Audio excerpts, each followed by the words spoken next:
Welcome, everyone. My guest today is Lead Analyst Logan Mohtashami to talk about housing inventory levels and Trump's plan to get more homes built. First, I want to thank our sponsor, Trust and Will, for making this episode possible. Logan, welcome back to the podcast. It is wonderful to be here. We're filming this on a Monday.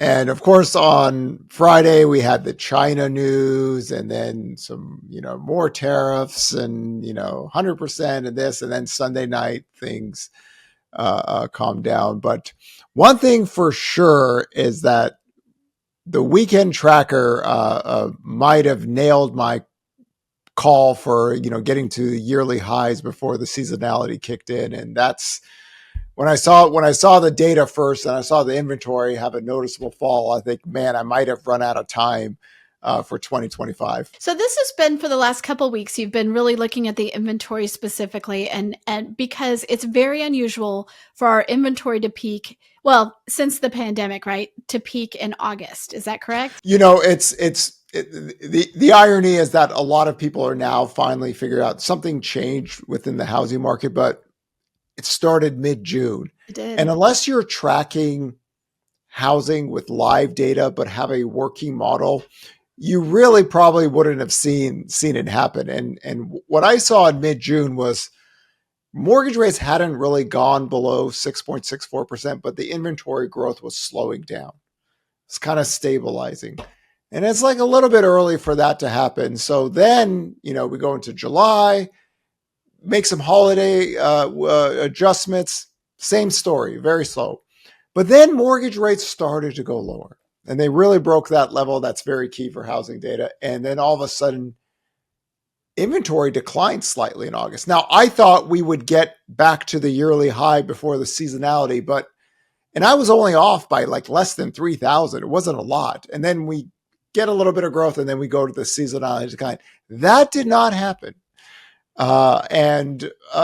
Whenever something looks a little bit different, you just kind of have to make sure you focus on it and then take it all into the seasonal decline. And then you need to start prepping for 2026. But the inventory growth that we saw, which I loved, I was very happy for this year. It was up 33%. I was like, yes. I think a lot of people that when they see the inventory percentage growth and they make this about something that isn't true about housing. And then all of a sudden they don't have the discipline to focus on data weekly. And now that inventory growth went from 33% down to 17%. And the price cut percentages wasn't growing anymore. It slightly declined and it's stabilized. And now we've had, kind of 10 weeks of mortgage rates being below 6.64%. So in some ways, it's something like what we saw in 2024. It's just that the early part of 2024 housing, the weekly purchase application data was terribly negative. I mean, there was hardly any, I think it was like 14 negative prints, 2 positive prints, 2 flat prints. And mortgage rates got to 7.5%. There wasn't like any real big declines year over year, but it was a very, very negative weekly print. And then all of a sudden rates went from 7.5 down to 6. And then, working from a very low bar, you can grow the curve. Here, rates were elevated for the most of the part early. We didn't see quite that negative curve. And now rates are a little bit, have gotten below that key level and the demand's picked up a little bit. We don't really have the really low bar. So it's one of these meticulous years that you really, really have to have your own live tracking model to notice the difference. But if it is true that the inventory decline we saw in October this last week, and we start the seasonal decline, then the first week of August was the seasonal peak of inventory. And that's just abnormal to what we've seen in the last few years. So maybe explain from your perspective the inventory rate, like the connection there, because again, you are not a mortgage rate lockdown person. So maybe the way that you look at inventory and rates is a little bit different than other people. Very simple model. 70 to 80% of home sellers are buyers, 20 to 30% of inventory gets left. If mortgage demand grows, especially from that first-time home buyer, they usually do not provide you a house. That's why we call them a first-time home buyer. and they take the inventory off. And if you look at the aggregate data of housing post 2010, and I like to use 2014 as the baseline, especially when we use the NAR data. And remember, our data is different than the NARs because we track fresh weekly data with no contracts. These are just the raw homes available for sale. The NAR, and everyone has pending contracts, so their numbers are going to be larger than ours. But usually when rates go lower and mortgage demand picks up, the growth rate of inventory slows or goes negative. And here it was very subtle, but that's kind of what happened. It just slowed the inventory growth down. And we saw new listings data peak May 23rd. We saw people delist their house. So you put them all together, you really have to be like a Dr. Frankenstein scientist to figure out something happened in mid-June. And now we're in October, and we have people who still don't realize what happened. Who have like you know what I do, Sarah. I always challenge men to live debates. I had some gentleman that actually thought home sales were going to go down to 2 million eventually this year, and he went on Spaces with me, and I was like, homie, that's to have the second biggest crash in home sales in a calendar year, you need purchase application data to be down a lot, like 35 to 42% year over year. So whatever it was, he wasn't a serious person. Didn't hear from him for a while. Then he got lippy and he said, I haven't seen your purchase application. I'm like, homie, oh my God, you've never read a book in your life. What are you doing here? And he's like, no, where's your purchase application? I said, it's up 36 weeks in a row on a year-over-year basis. What are you talking about? So obviously, if men don't read and they just look at videos and they follow YouTube people, you didn't realize home sales weren't crashing. But the supply and demand equilibrium gets really, really nitty gritty in a year like this. And it happened, right? Inventory peaked early August. The price growth that was slowing down picked up a little bit. ICE had another report where home price growth picked up. And that is so fractionally like you got to get a microscope to see the change, but it occurred. And now we're, midway point in October. Rates are still low, even though the 10-year yield would have been higher today if it wasn't for Columbus Day. The market doesn't look like it did in, kind of late 2024 or late 2023 when mortgage rates had gone up and it changed the equilibrium of supply and demand. So a very, very fascinating year, but you have to really be a housing expert. Like you really have to focus on your live weekly model to pick this one up. And it all started mid-June. Well, let's talk about the fact that in normal times, so you were talking about how unusual it is to have this inventory decline in August since the pandemic. Before the pandemic, wouldn't that be more normal? Yeah, it wouldn't be a big deal out here. So it's just things have changed a little bit post COVID. So this is the first break. Usually, I mean, in a sense, if inventory had just picked up just a couple of thousands, I could have said, okay, here's the yearly high, and now the seasonal inventory is declining. So it isn't like a magnificent move, but it is notable that with somewhat elevated rates, the data started to turn a little bit, and now mortgage rates are lower. And we quite haven't had the 12 to 14 weeks of positive weekly data within a certain time period. But if rates stay at these levels, you'll eventually get, maybe another 5 weeks of positive weekly data. But man, you still have, out of the last 10 weeks, double-digit year-over-year growth in purchase apps and 7 of the 10 weekly positive. So it's a much different vibe after 6.64 rates come down. But the supply and demand equilibrium really showed how sellers are still in charge of what they want to do with the house. And I think that's the main thing that, myself and Mike Simonson, we've tried to explain this to people. Homeowners are in a really good spot. And we were told all these crazy theories: Airbnb crash, middle-aged men podcast stock traders selling their homes, all these Americans with massive credit card debt, they have to unload. And literally the last 3 years were the lowest new listings data ever recorded in history. I mean, could you ever have like a historical whiff, like over 200 years All this was supposed to happen, and it ended up being the lowest new listings data in history. Why?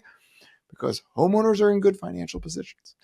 It isn't like, this is why when we write the tracker, every single weekend, I write what it looked like from 2008 to 2012. The new listings data was running at 250 to 400,000 per week. Oof. For years, because these were distressed sellers, right? They had no choice. They weren't sellers that were going to be buyers. The percentage of distress in the sales data was much higher than history. None of that action is happening. And now we're in October of 2025, and it means a lot to me, because when you do this as long as I have, I've always said it, when the bleep hits the fan, the housing market will have that Captain America shield going. And in 2005, that was the peak in housing back then. In 6, 7, and 8, the data looked very different. Here, the crash in sales was in 2022. So 23, 24, 25, we did it. 100 years we've got this recorded, and it held intact because homeowners are in a much different financial position than they were back then. So it shouldn't have shocked anyone, but we have to translate it to people. And this is why we always say the new listings data is so key, because back then it was just on fire. Like, I can take the highest new listings data in the last 5 years and double it, and it wouldn't even get to the bottom end range of what was happening back then. That's the key. If new listings data goes vertical, then we get to see it. Then we have something going on here. But wow, Sarah Wheeler, we finished it. We did the 3-year curve after the crash, and look what happened. They stuck all the way. And even in 2025, the peak in inventory was a little bit earlier. And on a historical basis, if we want to take the NAR data, boy, normal is 2 to 2.5 million active listings. We got to the bottom end of 2019 levels, which was like the 5-decade low in inventory. And it didn't break one time, because I always structurally believe that the 2005 bankruptcy reform laws and the qualified mortgage laws in 2010 changed the entire U.S. economy and the housing market, but it needed to get tested, and it got tested. So, this brings up, we're talking about inventory. Inventory, of course, there's a correlation there with home prices. And this brings up the other thing that we're hearing a lot from the Trump administration the last week has been a full court press on builders now. So he's kind of left the Federal Reserve alone until maybe that we hear from the Supreme Court in January.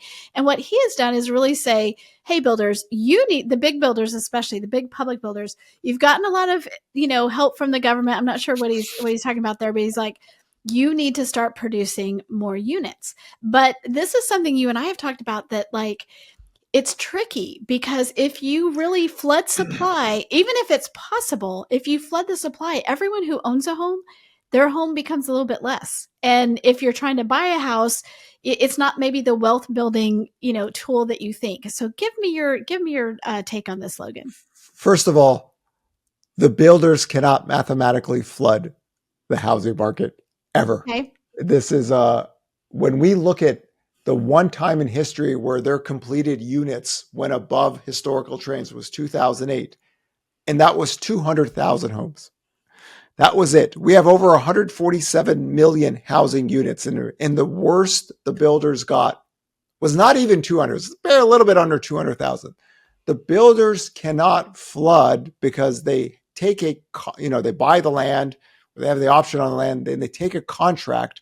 That contract is for a house that person wants. They design it and everything. They build it, and then that person moves in the house. And that inventory is not there because there's a buyer waiting here.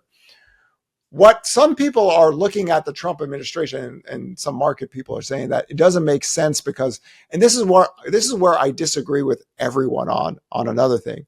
People say that, well, no one is going to buy a home if home prices fall. However, in 2008, 9, 10, and 11, those years home prices were falling, right? On a national basis, very abnormal, but they were falling. Home sales were historically low, but they weren't declining ever. After the 2008 crash, sales bottom, we had the tax credit, debacle that drove sales up and crashed it down. But there were millions of people buying homes still. It's rare to have national nominal home prices fall, but we had 4 years and millions of people still bought homes. I think this is a Wall Street scare. There's a lot of market people who said, oh my God, well, home prices are falling and jobs are slow, that the Fed needs to cut rates. That's not this marketplace.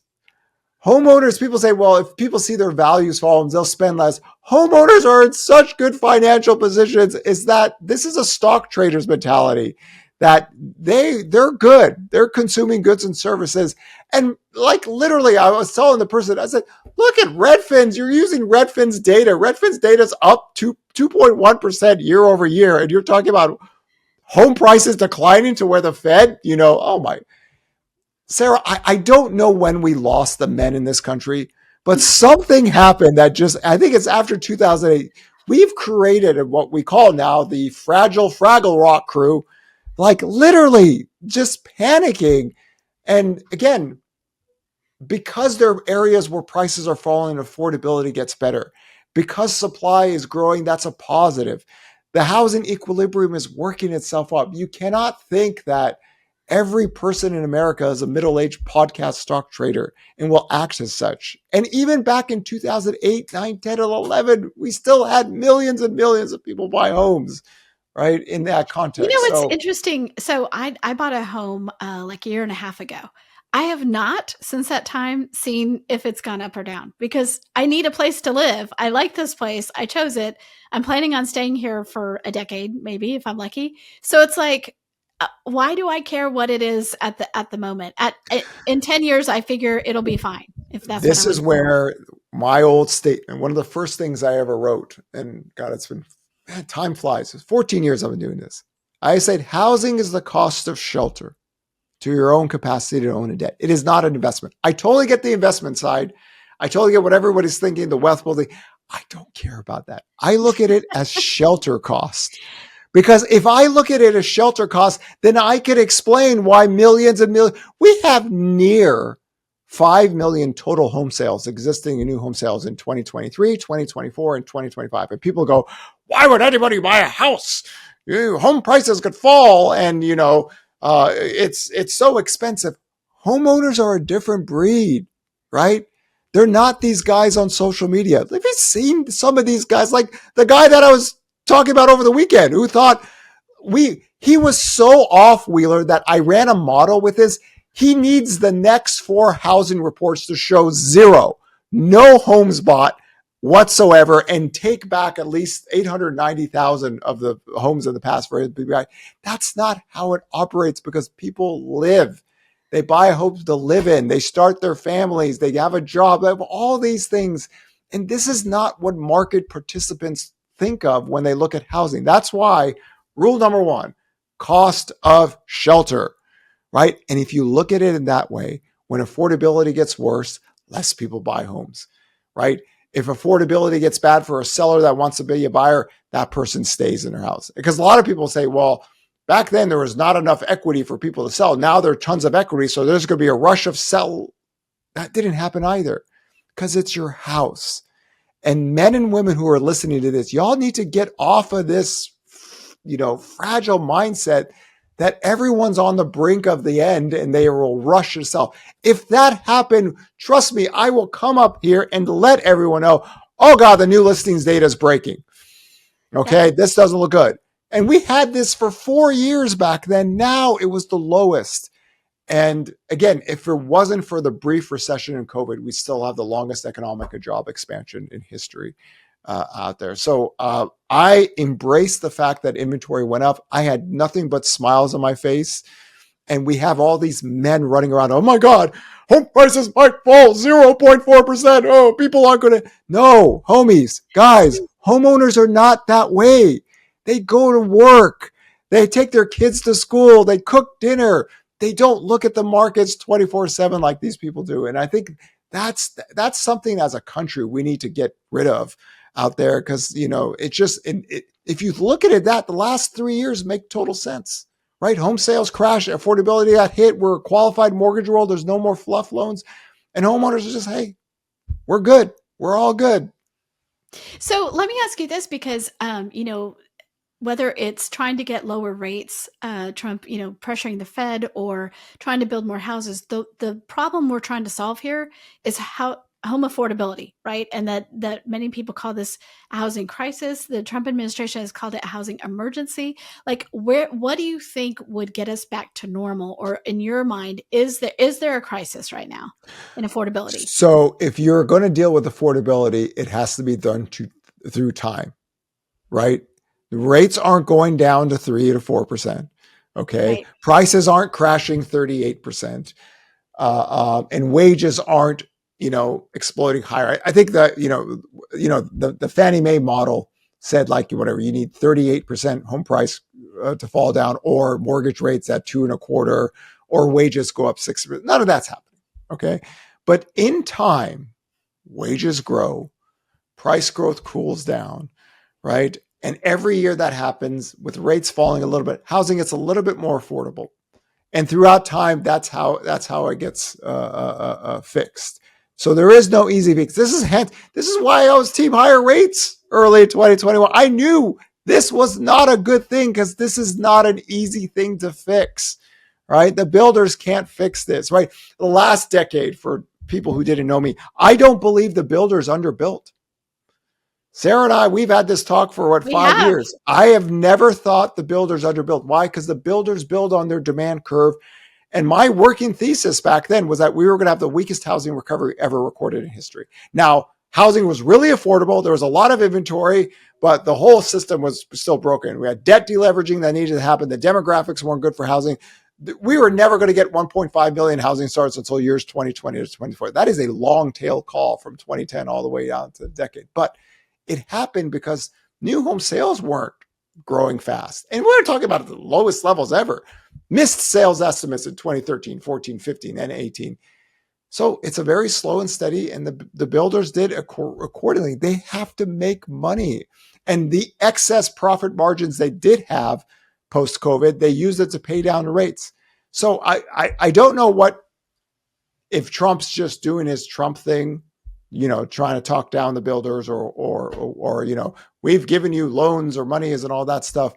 But how the builders build homes and sell them has been here for decades. Right? And we just do not have a system that can just generate so many homes in a very fast time, because you need a buyer for that. This would be a technical 90 to 95% spec building theory, that you don't have any buyers on contract, but we're just going to put our heads down and build it. They just don't operate that way. So there could be a lot of back and forths, but you could also say that, maybe Trump is saying, hey, listen, if you promise to build more, I'll give you some tariff exemption, something like that. I contemplated the idea, is Trump going to get some equity in these builder stocks, give me, but I don't know what he would get in return first, or they're not a national security issue either. So it's different. It's confusing, but I would say this: 2025 was the healthiest housing year out of post-COVID. I know a lot of people just don't think that, because they, oh my God, sales are booming. Yes, sales are booming, and we just completely blew up prices out of control. So I like it, because if you believe that this gets fixed through time, this is what you wanted, right? You wanted a 2025 year. We got inventory up. We're not back to normal, but it's enough that buyers are now part of the sellers' games. That's the equilibrium. That's what we wanted to see. We never want sellers to have that much power like we did in 2020, 2021. Because why? They are not the March of Dimes, Sarah Wheeler. Sellers are here to make the most money. They're not going, let's not have multiple bids and take, No. Let's get as many people bidding and make as much money as possible. Why? Human beings. This is what human beings do. There are no angels in the marketplaces, right? So you have to have the ability to check market imbalances. And we only had higher rates. That was the only thing that could have done it back then. It is. Well, Logan, we're out of time. Thank you so much for being on, and we will talk to you again soon. Pleasure, Sarah.